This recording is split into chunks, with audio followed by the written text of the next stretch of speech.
Il n'existe aucune photographie de Chérifa Salou. Il faut l'imaginer derrière le visage de sa mère, Adama, et de son fils, Khalidou. Chérifa est décédée le 30 septembre dernier à la maternité centrale Isaka Gazobi, à 18 ans, à 9h30 du matin, 1 heure après avoir mis au monde un enfant mort-né.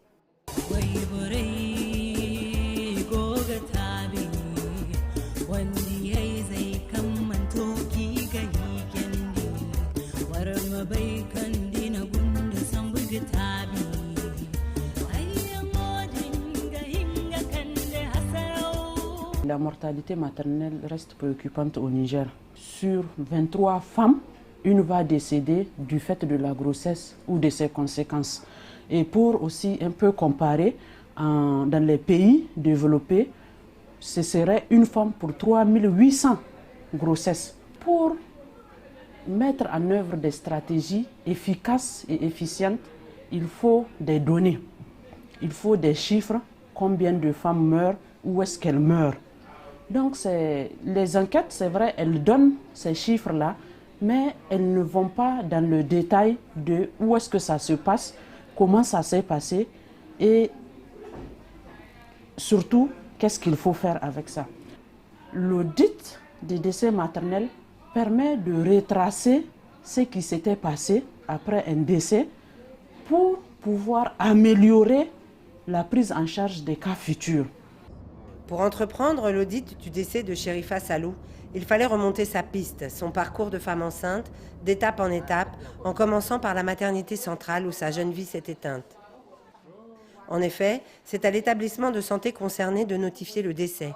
À la maternité centrale, le professeur Madi préside la réunion du comité d'audit autour du dossier de Chérifa.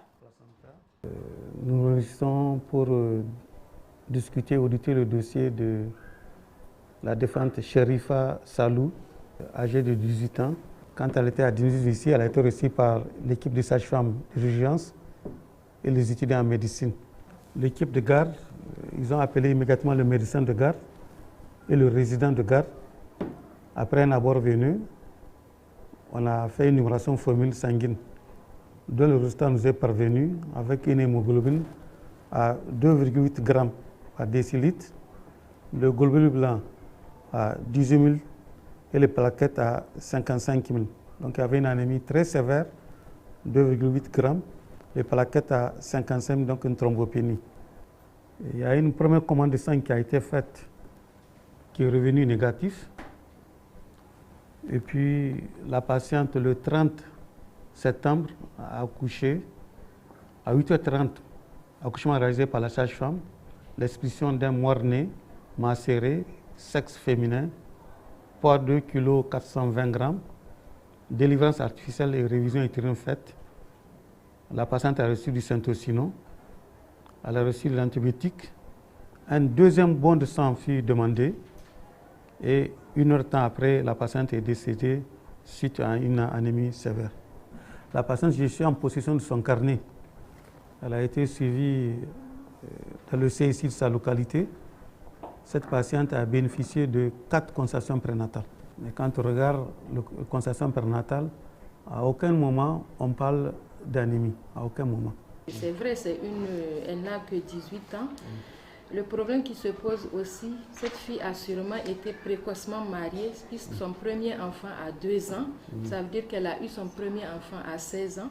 Si elle a eu, donc vraiment, le problème de mariage précoce aussi se pose chez cette jeune fille-là. C'est surtout aussi la prise en charge de cette patiente-là qui a posé problème dès au départ. 18 ans, adolescente, utérus cicatriciel. Donc vous voyez, logiquement, elle ne devrait pas être suivie au niveau de cette localité. On devrait la référer jusqu'à, en tout cas, à un certain moment, je ne dis pas au début de la grossesse, mais en tout cas à un certain moment de cette évolution de la grossesse, elle devrait être dans un centre qui est en mesure de la prendre en charge. Ce dossier nous interpelle parce qu'il faut qu'on change aussi nos habitudes. Là, les 3 retards qui sont cause décès maternel sont impliqués. Quand je parle le retard lié à la communauté, c'est une fille qui a 18 ans, c'est une adolescente. Elle est jeune. À 18 ans, logiquement, elle devrait être scolarisée. Elle devrait poursuivre ses études. Mais à 18 ans, elle a déjà 2 grossesses, dont une césarienne. Le deuxième problème, c'est l'alimentation. Est-ce qu'il y a des tabous alimentaires? Qu'est-ce qu'elle mange? On peut impliquer la communauté, la famille par rapport à ça maintenant. Si c'est une personne qui a subi parce qu'elle a fait ses 4 consultations prénatales. Maintenant, ces consultations prénatales ont été faites, mais quand on analyse de façon beaucoup plus fine ces consultations, ce n'est qu'à la dernière consultation qu'on a pris la tension artérielle. Uniquement à la dernière consultation que le mot anémie lui est venu avec une croix, alors que les chiffres nous ont montré une anémie qui est à peine à 3 grammes. Donc ça nous interpelle aussi. Le diagnostic aurait dû être fait bien avant l'arrivée de la maternité. Il faut que l'on le dise. Anémie à 4 grammes, la patiente était dyspnéique, donc il devrait faire le diagnostic avant. Maintenant, par rapport au 3e retard, la prise en charge, le manque de sang au niveau de la maternité et ça a été une situation difficile. Cette patiente, on l'a perdue. Alors que si on avait du sang, on pouvait éviter ce décès. Elle est décédée d'une anémie. Alors qu'on peut agir sur l'anémie. On peut agir avant la grossesse, pendant la grossesse.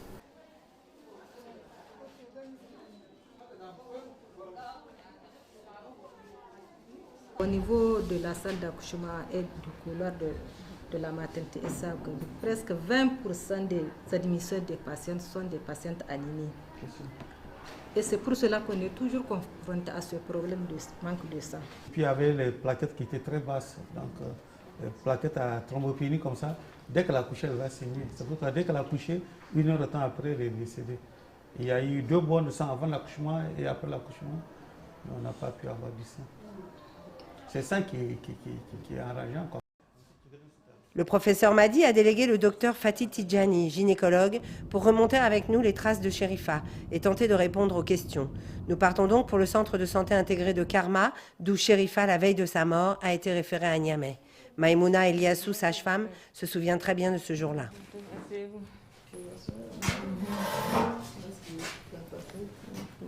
Je me rappelle bien d'elle. Il s'agit de Sherifa Salou, admise le 29 septembre 2014 aux environs de 11 ans pour fièvre.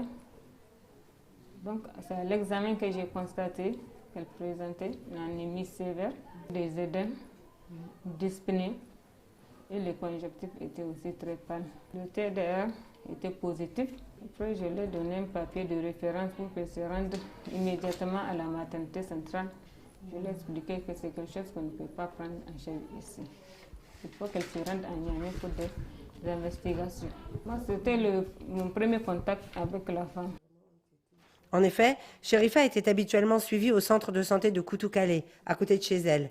Beaucoup de questions portent sur ce suivi, direction Koutoukale, pour un CSI plus petit de type 1.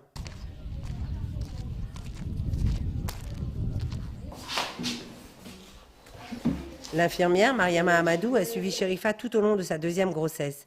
L'infirmière en chef, elle, vient tout juste d'arriver, elle ne l'a pas connue. Il semble que Sherifa n'a pas reçu de fer à l'époque de sa venue parce qu'il y avait une rupture de stock. Vraiment, il y a des ruptures de fer. On a des problèmes. Et on vous sert les fers comment? C'est chaque mois. Chaque mois, on devait amener. Et maintenant, ça fait combien de mois? Maintenant, ça fait 3 mois. Mais vous avez les moustiquaires que vous partagez aux patients? Ça fait un bail qu'on n'a pas reçu ces moustiquaires. Mais en août, on a distribué des moustiquaires pour les CRS. Sherifa, repérée comme malnutrie à sa première grossesse, suivie d'un accouchement par césarienne, aurait dû être prise en charge pour son anémie et référée beaucoup plus tôt, s'agissant d'un profil à risque. Débordé, le CSI de Koutoukale n'a pas mesuré le danger. Sherifa a souffert dans le village de son mari, loin de chez elle, sans recevoir d'aide. Direction Koutoukale-Zeno, à la recherche des dernières réponses auprès des parents de la jeune femme. Pour cet ultime voyage, on embarque aussi Mariama, l'infirmière.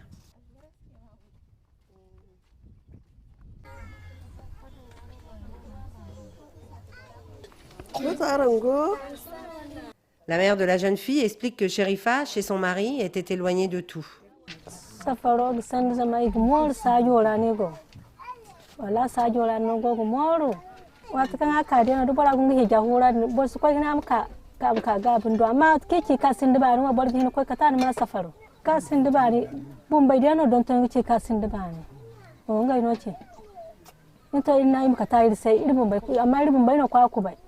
Adama envoie une charrette pour aller chercher sa fille qui arrive avec des œdèmes, de la fièvre, très affaiblie.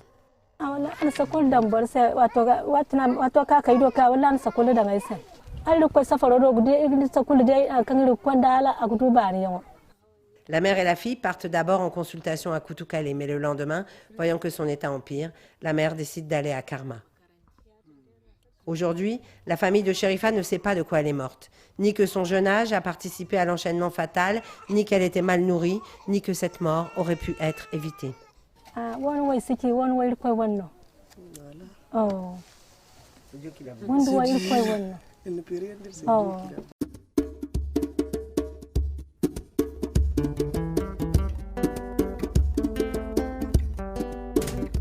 On rentre à Niamey, à l'UNFPA, qui soutient l'audit des décès maternels.